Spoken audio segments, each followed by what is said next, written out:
सर्व अभियोग्यताधारकांना जय महाराष्ट्र।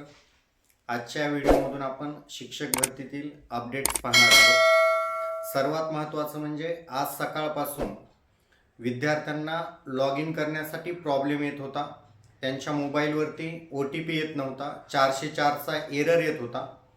तो एरर सध्या क्लिअर झालेला आहे, म्हणजे तुम्ही सध्या लॉग इन करू शकता।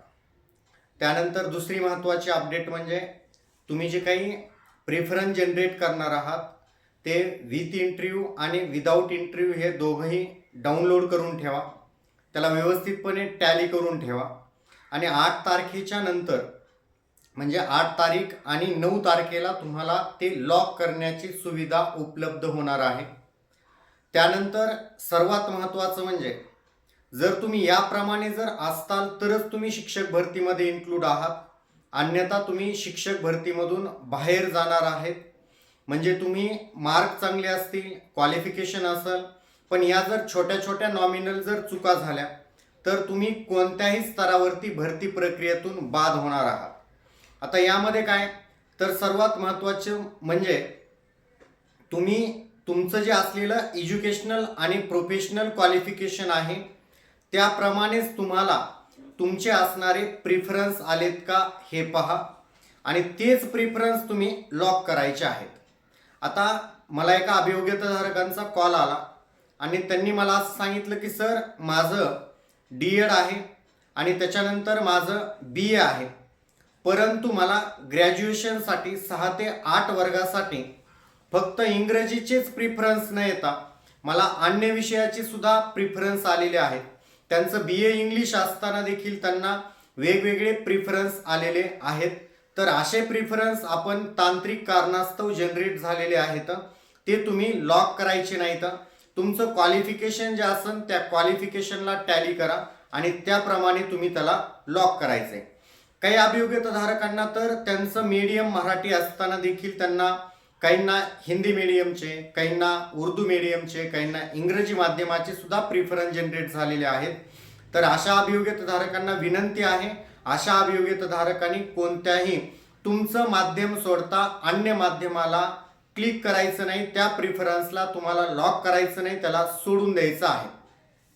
त्याच्यानंतर काही असणारे जे काही अभियोग्यताधारक आहेत त्यांना त्यांच्या विषयाच्या व्यतिरिक्त सुद्धा प्रिफरन्स आलेले आहेत। म्हणजे एखादा अभियोग्यताधारक तो मराठी विषयासाठी इलिजिबल आहे, परंतु त्याला सोशल सायन्सचे जनरेशन झालेले आहेत, त्याला प्रिफरन्स आलेले आहेत। तर अशा उमेदवारांनी त्या प्रिफरन्सला लॉक करायचं नाही आहे, त्याला सोडून द्यायचं आहे। त्याच्यानंतर जर एखाद्या अभियोग्यताधारकाचा जुना दिलेला मोबाईल नंबर जर हरवलेला असेल तर अशा अभियोग्यताधारकांनी काळजी करायचं काम नाही आहे। अशा अभियोग्यताधारकांनी त्यांच्या झेडपीला जायचे आणि झेडपीला गेल्याच्या नंतर झेडपीकडून त्या ठिकाणी तिथलचे जे अधिकारी असतील, EO वगैरे असतील, शिक्षण अधिकारी असतील, त्यांच्याकडे जाऊन तुम्ही तुमच्या लॉग इनला जाऊन त्यांच्या लॉग इनच्या मार्फत तुमचा असलेला मोबाईल नंबर त्या ठिकाणी तुम्ही चेंज करू शकता। त्याच्यानंतर जर तुम्ही आपली जी काय जेव्हा परीक्षा झाली त्यावेळेस फेब्रुवारी 2022च्या नंतर कुठलेही जरी तुम्ही एखादं डॉक्युमेंट जर डाउनलोड केलेलं असेल किंवा ते जर तुम्ही प्राप्त केलेलं असेल त्याच्यामध्ये एज्युकेशनल क्वालिफिकेशन असेल किंवा प्रोफेशनल क्वालिफिकेशन असेल, म्हणजे समजा तुम्ही माहिती अपडेट करत असताना जर एखाद्या डॉक्युमेंटमध्ये इरेज करून ते डॉक्युमेंट खडाखोड करून जर तुम्ही ते डॉक्युमेंट आहे अशी माहिती भरली असेल आणि आजच्या रोजी तुम्हाला नंतर ते डॉक्युमेंट ओरिजिनल मिळालेलं असेल आणि जर तुम्ही तशा प्रकारे चुकीची माहिती जर भरलेली असेल तर याचा सुद्धा तुम्हाला परिणाम होऊ शकतो। तुम्हाला कोणत्याही स्तरावरती भरती प्रक्रियेतून बाद केलं जाईल आणि इव्हन तुम्हाला शासनाची फसवणूक केल्याच्या अंती तुमच्यावरती गुन्हे सुद्धा दाखल होऊ शकतात। आणि सर्वात महत्त्वाची अपडेट आहे ती म्हणजे जर तुम्ही अशा प्रकारे जर चूक केली तर तुम्ही डायरेक्ट भरती प्रक्रियेमधून बाद होणार आहात। ती बाब म्हणजे कोणती तर समजून घ्या। समजा एखादा अभियोग्यताधारक ज्याचं BA आहे आणि त्याने नंतर B.Ed केलेलं आहे, पण काही अभियोग्यताधारक असे पण आहेत त्यांनी सुरुवातीला BA केलेले, नंतर B.Ed केलेलं आहे आणि त्यानंतर त्यांनी BSc केलेले आहे। मग अशा वेळेस या उमेदवारांना दोन्ही प्रकारचे जर प्रिफरन्स जनरेट होत असतील तर त्या असणाऱ्या अभियोग्यताधारकांनी दोन्ही प्रकारचे प्रिफरन्स लॉक करायचे नाहीत. याचं सगळ्यात आणि महत्त्वाचं कारण म्हणजे काय, तर लक्षात ठेवा, तुम्ही B.Ed करण्याच्या अगोदर ग्रॅज्युएशन ज्या विषयामध्ये केलेलं आहे त्यांच्याच मेथड तुम्ही B.Edला लर्न केलेल्या आहेत. याचा अर्थ काय, समजा एखाद्याचं BA इंग्लिश झालेलं आहे तर इंग्लिश हाऊ टू टीच याची मेथड्स तुम्ही त्या असलेल्या B.Ed मध्ये शिकलेला आहात. आणि जर समजा तुमचं अगोदर BA आहे, नंतर B.Ed आहे आणि नंतर BSc केलेलं असेल तर अशा वेळेस तुम्हाला फक्त आणि फक्त त्या ठिकाणी तुम्हाला BA चे प्रिफरन्स लॉक करण्याची संधी असणार आहे. जर तुम्ही BA आणि BSc दोघांचे प्रिफरन्स जर लॉक केले तर त्या भरती प्रक्रियेमधून जर तुमची BSc वरती जर निवड झाली तर त्यामध्ये तुम्हाला ग्राह्य धरले जाणार नाही, तुम्हाला भरती प्रक्रियेमधून बाद केलं जाईल.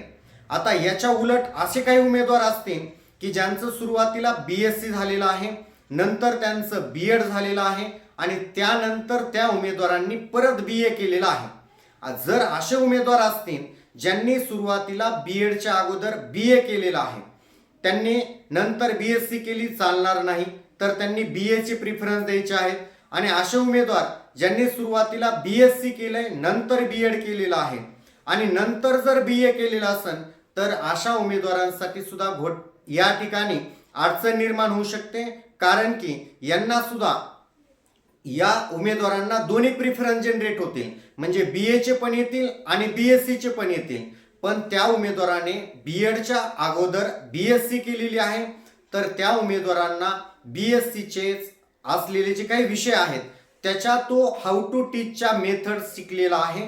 त्या उमेदवारांनी फक्त BSc से रिलेटेड असणारेच प्रिफरन्स लॉक करायचे आहेत. जर तुम्ही BSc वरती निवड झाली तर ठीक, परंतु जर तुमची BA मधून निवड झाली तर तुम्हाला भरती प्रक्रियेमधून बाद व्हावं लागणार आहे. कारण अशा प्रकारे ज्यावेळेस तुमचं ग्रॅज्युएशन एका विषयात झालेलं आहे आणि तुम्ही त्याचीच मेथड लर्न केलेली असते B.Ed मध्ये, परंतु तुम्ही नंतर जर ग्रॅज्युएशन केलेलं असेल तर त्या ग्रॅज्युएशनसाठी ते केलेलं B.Ed हे ग्राह्य धरलं जाणार नाही. कारण अगोदर तुमचं BA असतं, अगोदर तुमची BSc असते आणि नंतर तुमचं B.Ed असतं. तर अशा प्रकारे जे उमेदवार अशा चुकीचे प्रिफरन्स लॉक करतील त्या उमेदवारांना डायरेक्ट भरती प्रक्रियेमधून बाद केलं जाण्याची शक्यता आहे. आणि यानंतरचे जे काही अपडेट्स आहेत त्या तुम्हाला पुढच्या व्हिडिओमध्ये मी देणार आहे. थँक्यू.